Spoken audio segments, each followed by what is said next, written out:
Otep à tous, bienvenue sur la chaîne des panafricanistes par essence, par conviction et par excellence. Celle des citoyens qui émitent par nécessité et obligation de combat. Nous sommes une chaîne qui n'est guidée que par nos ancêtres et rien que par les ancêtres qui appartiennent à l'égrégore du monde noir. Par conséquent, nous ne croyons en aucun Dieu venu de l'étranger.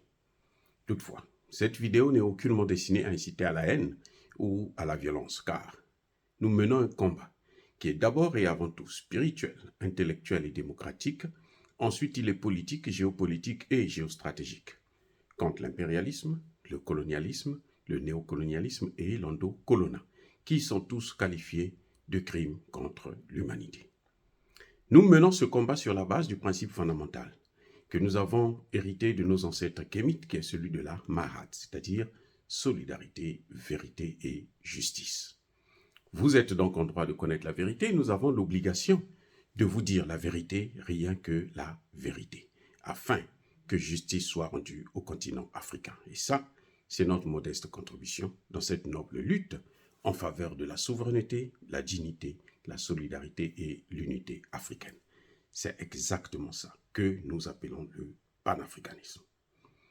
Bien-aimés frères et sœurs, en ce jour du samedi 16 septembre 2023 est née dans le Sahel l'Alliance des États du Sahel. Ce que les Occidentaux appellent maintenant déjà le G3 Sahel. Cette alliance des États des États du Sahel est composée de 3 pays, le Mali, le Burkina Faso et le Niger. Les 3 pays s'engagent donc à unir leurs efforts.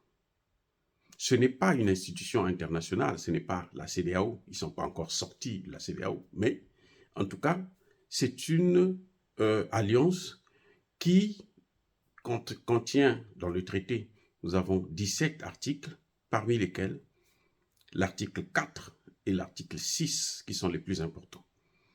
L'article 4, c'est celui qui permet à ce que les 3 États puissent combattre ensemble le terrorisme. C'est ce qui peut permettre donc au Burkina Faso, dans sa lutte antiterroriste, si les terroristes fuient au Niger, sur n'importe quel endroit du Niger, il peut les poursuivre jusqu'à les atteindre. Et vice-versa. C'est le même cas pour le Mali et le Burkina Faso, le Mali et le Niger. Donc la zone des 3 frontières est désormais barricadée, encerclée. Ils ne peuvent plus aller nulle part. Voilà. Et l'article 6, c'est un peu l'équivalent de l'article 5 de la charte de l'OTAN. C'est-à-dire, si la souveraineté d'un de ces 3 États est violée, c'est les 3 États qui rentrent en guerre. Aujourd'hui, comme la CEDEAO veut mener la guerre contre le Niger, c'est une guerre qui va impliquer le Mali et le Burkina Faso. C'est une guerre directe contre le Mali et le Burkina Faso, selon ce traité. Donc, c'est une alliance forte. L'avantage de ce G3, c'est qu'il n'y a plus la France. Il n'y a plus le papa Macron qui, du haut de son estal à l'Élysée, donne des directives. Bon, vous ne devez pas lutter contre les terroristes, vous devez laisser tel territoire à tel ou tel terroriste, vous devrez faire ceci, vous devez faire cela. C'est fini. Il n'y a plus ça. Ça, c'est le premier avantage de cette alliance. Le deuxième avantage de cette alliance, c'est que cette alliance vient tuer en fait la CEDEAO. C'est-à-dire que sans le dire, et sans peut-être le vouloir même, parce que nous savons que le Mali, le Burkina et le Niger, ce sont des pays africains qui aiment l'Afrique. Donc, tout ce qui peut les éloigner des autres Africains, ça ne peut que décourager. Mais l'institution CEDEAO appartient maintenant à la France. Donc, on a besoin d'une autre CEDEAO. Cette CEDEAO est morte. L'Alliance des États du Sahel, c'est une CEDEAO bis. Eh oui, c'est une CEDEAO dont la CEDEAO, qui a plusieurs avantages. C'est que nous pouvons maintenant voir où va le Niger, où va le Mali, où va le Burkina Faso.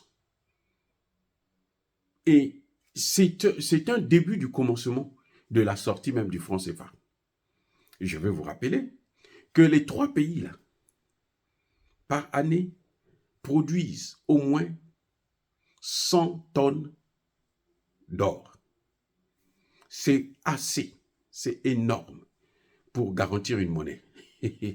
Donc, ça dit que ce que la CEDEAO ne voulait pas, vous vous souvenez, il y a quelques mois, quand Bazoum était encore en train de se glorifier des performances du Niger, il y avait eu une tentative d'alliance entre le Mali, le Burkina Faso et la Guinée, Conakry. Et la CEDEAO est sortie en force pour critiquer, pour insulter, pour raconter, menacer et intimider. Et puis bon, du coup, ça n'a pas évolué, parce qu'ils n'ont pas eu un traité. Ils avaient seulement discuté de la question. Mais là, ils sont maintenant sérieux, puisqu'il y a un traité qui est là. Et je vous rappelle aussi que qui attaque le Mali attaque la Russie, parce qu'il y a un traité entre le Mali et la Russie. Ce qui revient à dire que si le Niger n'a pas besoin d'avoir un traité particulier avec la Russie, pareil pour le Burkina Faso, pour être protégé par la Russie. Vous savez, ce monde, c'est un monde des alliances. Si vous n'avez pas d'alliance, vous ne pouvez pas vous en sortir.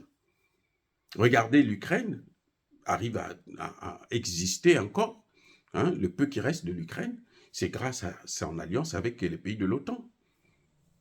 La Russie elle-même, elle a une alliance avec, elle vient d'avoir une alliance avec la Corée du Nord, elle a une alliance avec l'Iran, elle a une alliance avec la Chine, elle a une alliance avec l'Inde.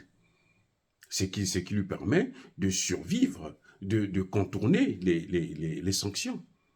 Donc ce n'est pas une mauvaise idée, ce n'est pas une recolonisation, non.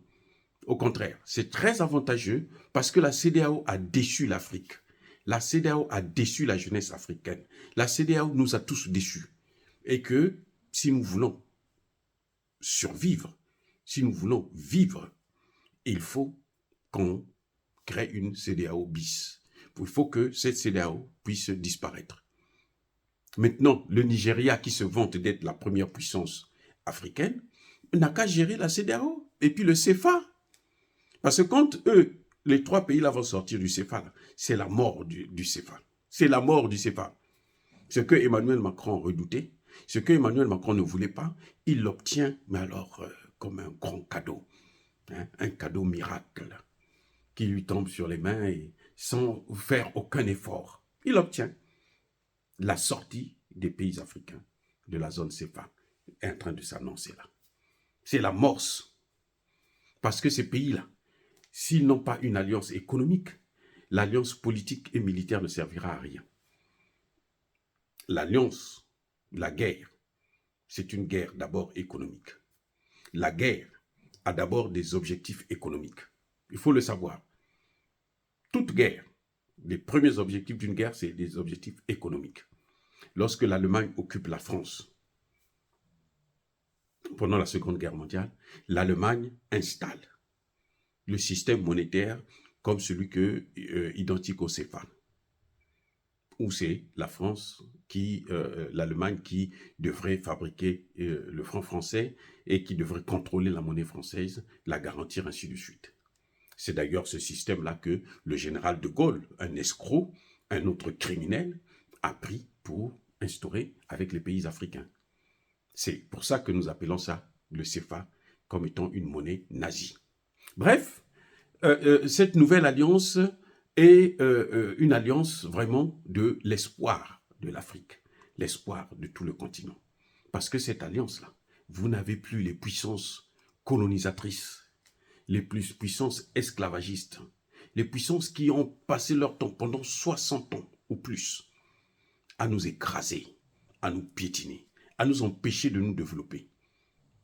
puisque cette alliance sort de ce cadre-là. Et là, Emmanuel Macron ne pourra pas dire au Burkina Faso et au Niger de ne pas laisser Assimi Goïta gérer cette alliance tournante. Ils ne pourront pas dire au Mali et au Niger de ne pas laisser Ibrahim Traoré gérer cette alliance. Et là, ces pays n'ont plus besoin des contraintes de la CEDEAO. Puisque la CEDEAO n'a plus de valeur. La CEDEAO est morte.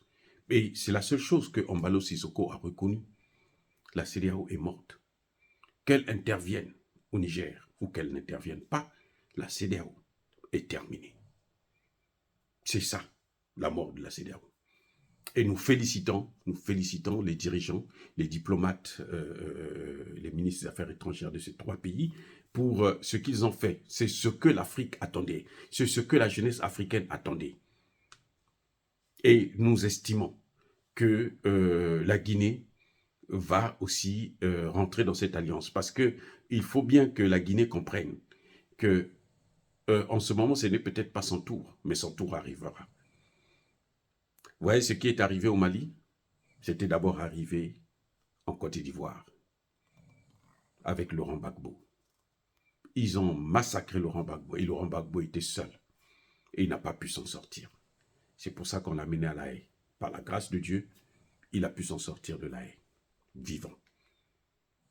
Mais c'est ça que nous voyons aujourd'hui au Mali. C'est ça que nous voyons aujourd'hui au Burkina Faso. Vous voyez ce qui est en train de se passer là? Les Français qui sont en train de armer la Côte d'Ivoire, le Sénégal et le Bénin, vous croyez que c'est pourquoi?